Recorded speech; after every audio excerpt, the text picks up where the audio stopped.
और मेरे बहुत जन्म हो चुके हैं, तू नहीं जानता, मैं जानता हूं। इससे सिद्ध है कि ब्रह्म ओम नाम का जाप करने वाले ब्रह्मलोक में गए, ब्रह्मलोक में के बाद भी जन्म मृत्यु में आए। और गीता ज्ञानदाता स्वयं कहता मेरे और तेरे बहुत जन्म मृत्यु हो चुकी है, तू नहीं जानता, मैं जानता। इसलिए गीता ज्ञानदाता 18वें अध्याय के 62वें श्लोक में कहता है कि अर्जुन तू सर्वभाव से उस परमेश्वर की शरण में जा जिसकी कृपा से तू परम शांति को और सनातन परम धाम को प्राप्त होगा। सनातन परम धाम शाश्वतम स्थानम, शाश्वत माने सदा रहने वाला, जिसका कभी क्षय ना हो, कभी नाश ना हो, वो स्थान, वो सत्यलोक है। उसको संत भाषा में सत्यलोक कहते हैं। सत्य का नाश नहीं होता, अविनाशी होता सत्य, वो सत्यलोक है। किसकी शरण में चला जा?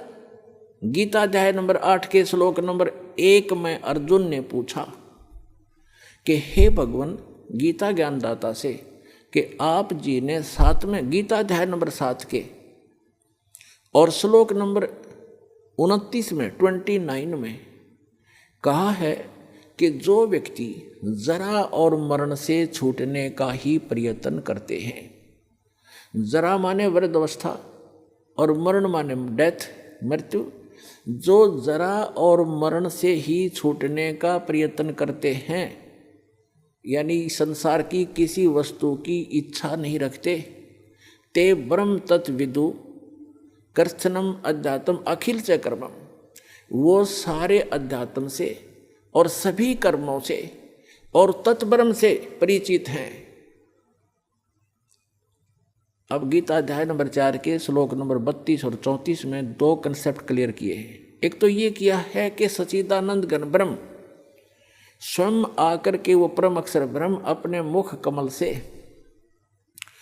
तत्व ज्ञान बताता है, उसके अंदर उस परमात्मा के पाने की यथार्थ विधि होती है, उसको तत्व ज्ञान कहा है। चौथे अध्याय के 34वें श्लोक में कहा कि अर्जुन तू उस तत्व ज्ञान को जो complete God given complete spiritual knowledge है, पूर्ण परमात्मा परम अक्षर ब्रह्म के द्वारा दिया गया जो सच्चा ज्ञान है, वो तत्व ज्ञान है, उसको तू तत्वदर्शी संतों के पास जाकर समझ।